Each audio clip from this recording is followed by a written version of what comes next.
Welcome back to the Land Rover, where we are restoring the doors off of our 1960 Series 2 Land Rover. And if you'd have seen in part 1, the doors are in a bit of a mess.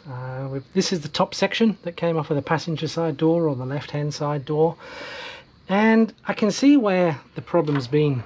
There's been a repair on this. These at the bottom, there's one here and there's one there. These are the weep holes or the seep holes that let rainwater out. They've actually been blocked up in a previous repair, so I think rainwater got in here, just sat in here over the years, and you can see the damage that's caused, I guess. So the construction of the door, if I just turn it around, the construction of the door is this is all steel. You can see by the rust.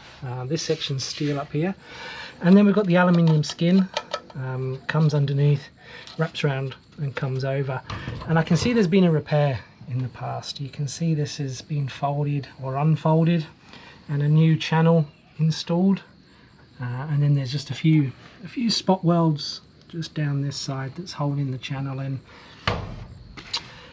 What I think has also happened is the other door, the driver's side, there's 3 of these pieces that go in strategic areas that keep the window, the movable window, in place.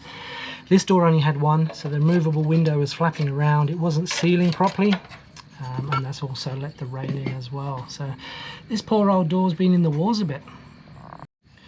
So I've devised a small plan of attack with this door. Probably going to need to do it on the other door, although the other door's not quite as badly corroded.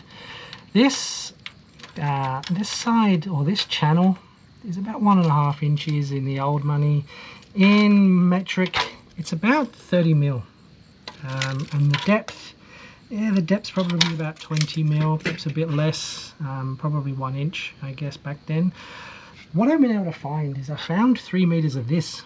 This is a galvanized steel channel. I think it's designed for fencing. It's a bit thin, it's only 0.4 of a mil, but I think if I fold this back and remove this channel that's all rusted out, I reckon I could probably use this. It might need a bit of persuading to get it in there. It does seem to be about the right size though, which is good. There's spot welds and there's the other side here, which is why it's not fitting in. I think this might actually work. If we unfold this, remove, I'll probably have to grind out these welds, or it might even just fall out, to be honest with you. Probably have to just grind those out. And then we'll remove this channel and we'll see what the mess is underneath. Obviously with these bolts you can see it's been pretty bad in the past. There's lots of rust in there, and the one on this side seems to have been a strange, has been welded up, I think, into the top channel. This one has a bolt halfway up that stops the bolt from falling down. So again, another repair in the past. We'll look at that one. For the rest of the door, I think we'll just strip all of this off. We'll give it a good clean. We'll remove all the paint, and yeah, we'll see what she looks like. For these bits, I'm just going to cut out here and weld in a new section. There's a bit of rust bubbling up. I'll see what's under there. Bit of a cutout on this side as well. We'll remove that. But that's the plan of attack for this side of the door. All this steel is in pretty good shape. The aluminium on the other side is not too bad. Paint bubbling up, I don't know what that is under the aluminium. Could be a bit of corrosion happening there, but we should be able to sort that out. This is where the old wing mirrors used to go, so we'll tidy that up. I'm not going to have wing mirrors here moving forward. But yeah, that's this side of the door. I'll let you know as we go along. We've got a bit of cutting and welding to do, which is always a nice noisy exercise. But that's the plan of attack for this door, and I think the other side is going to be pretty similar. So here we are with the driver's side door. This is just the lower section. There's obviously been some repairs down here. There's a bit of filler in there. There's obviously been a dent in the past. We'll find out what's under there. Bit of bubbling happening here. I assume that's a bit of corrosion on the aluminium. Bit of steel that needs some repairing as well. Got to get all this flaky, horrible paint off, because yeah, that will make a mess when we go and sand. This is galvanized, this part, so this is different to the aluminium, probably why it's flaking off. I've actually got this on the back of the vehicle on a new galvanized panel. I think I should have put etch primer. I just went straight to epoxy primer. So we'll use this as a bit of a test, I guess. bit of rust there to sort out. But yeah, number one, we'll strip this paint off and we'll see what's underneath. There's obviously some goodies under here, but we'll find out as we go. Okay, we've had about an hour of sanding this with 60 grit paper. The paint was a lot thicker on here than it was on the previous panels of the car for some reason. They did a good job. It was extremely stubborn, extremely thick, but we're back down to the original primer. Been a bit of a repair here in the past, which is nice to see because it shows she had a bit of love in the past because someone wanted to repair it. Bit of a repair here. This filler's obviously come out in the past as well, so a couple of repairs. Bit of rust in here, bit of flaky paint. We've got to get in there with some hand sandpaper to clear that out. But we'll let this stay for now. We've got to tackle the back, and the back's a bit rusty on the steel frame. I'm just going to put a bit of extra primer on here just to stop it from rusting or getting the surface rust. And there we go. There's one side of the door. This was actually the passenger side door. I got it wrong previously. This is the passenger side. Got to do the top where the window channel is. There's a bit of welding to be done on there because that's the one that's in the bad shape. But a bit of progress, which is good. Horrible job, 1 hour of just sanding, making lots of noise and dust. But we're making progress. Okay, over to this side of the passenger door. This is the side with the big piece of rust down here, or corrosion. That's on the steel frame. Bit of rust or corrosion up here on the steel frame as well. We can easily sort that one out. Lots and lots of flaky paint. Got to remove that. That will make a hell of a mess if we try and paint over that. And just a bit of rust around here. But apart from that, it's not too bad. It's actually better than I thought.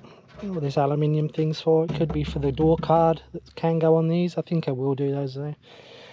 But yeah, let's get sanding. I'll put a bit of rust or rust converter on these bits just to help stop them rusting any further. But yeah, she's not too bad. We'll take some paint off and we'll see what it looks like underneath. And now back to these panels. These are the top windows. They've been stripped right down. This was the rusty channel. I've cut all this out. Luckily this aluminium skin just folds over. The previous people, when they did a repair, they didn't actually weld the steel channel in on this side, so it was much easier to get out than I had even hoped it would. On this side we've cut out the rust. We're going to weld in a new piece here, and we'll cut out the rust on that side as well. And we have this channel.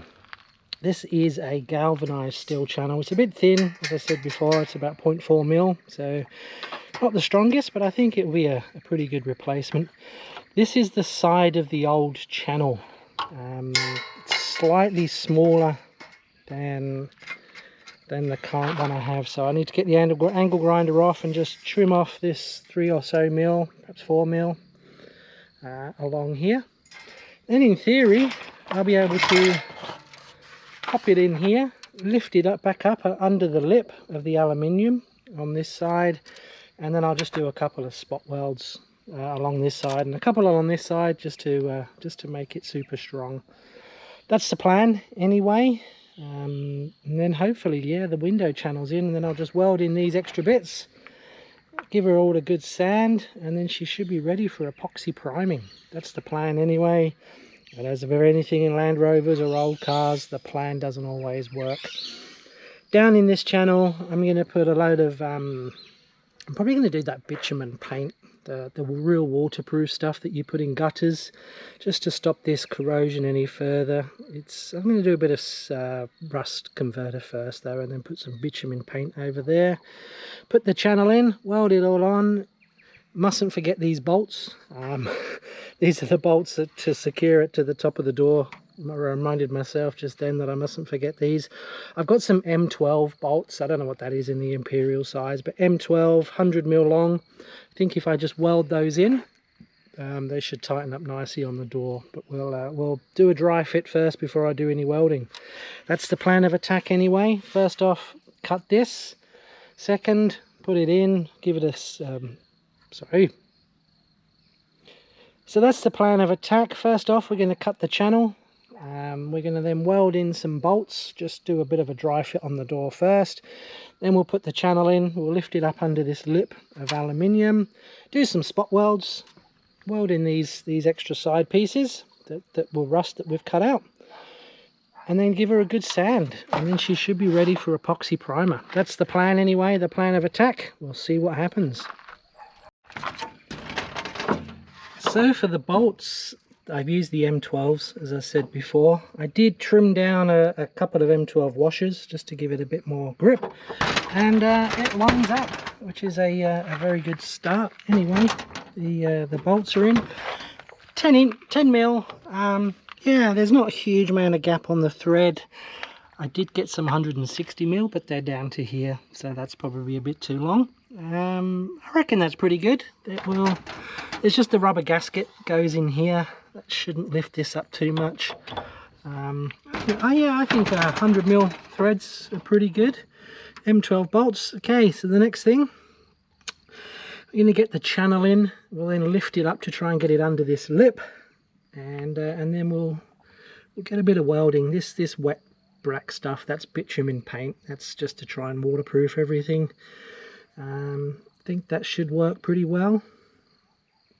We'll make sure we do drill the weep holes. The weep holes were blocked up, which is why it rusted in the first place. So onwards and upwards with this side. We'll get the channel in. I'll get the spot welds in, and we'll see what that looks like when that's done. After that, we've just got these to weld these little cutouts in. This was a rust, so I've cut the rust out. We'll weld those in, and then this side should be done and ready for epoxy. That's the plan anyway. We'll see what happens. And we've had some more progress on the doors, and they've had 3 coats of epoxy primer now. So that's just curing. I'll leave that going overnight, then I'll flip the door over and give that side a go. I'm doing them flat just so I don't get runs and everything else. It's a lot easier. Not the best spray painter in the world, so that makes things easier for me. Nothing lifting up, which is good, nothing bubbling. So I couldn't get all of the original primer off, that green, the army colour green colour. So I've sanded it back as best as I can, and the epoxy primer's on there, still very tacky. It's been curing for about 3 hours now, so I'll leave that overnight. Flip the door over, and then I'll give the front a bit of another quick sand, and then 3 coats of epoxy primer on there, and then we'll let that cook or let that cure over the night. So progress, which is great news. It's a bit dark in here. We're in the Land Rover shed where these have been epoxy primed. I've done both sides of these in one go. The channel's in. What I did was I got that the channel, the C-shaped channel. I cut out the old one, welded in the new one, and it's not looking too bad. I think it's yeah, pretty happy with that. It's quite pretty good. And yeah, 3 coats of epoxy. We'll let that cure overnight. Then I'll give that a bit of a sand, and then onto the high build primer. So that's great progress on the window tops inside the dirty, dusty shed. And finally, we have 2 coats of epoxy primer on the doors. The doors aren't perfect. There's still a bit of smoothing to be done, but we can put epoxy, or we can put filler over epoxy primer, no problem at all. So bit of filling, bit of sanding. These are now cooking in the sun. They're pretty much cured. They've been 24 hours, so they're just going to finish off in the sun for the day. It's a bit humid, so we'll see how they go. But yeah, there's the doors. The tops you saw previously, they're pretty much primed as well. So there's going to be a bit of filling, a bit of sanding, a bit of high build primer on these, a bit more sanding to get them all nice and smooth, and then we'll do the final green. There's lots of videos online about panel and paint, so I won't go into too much detail there. But they're the doors, looking much better than they were before in the yucky black.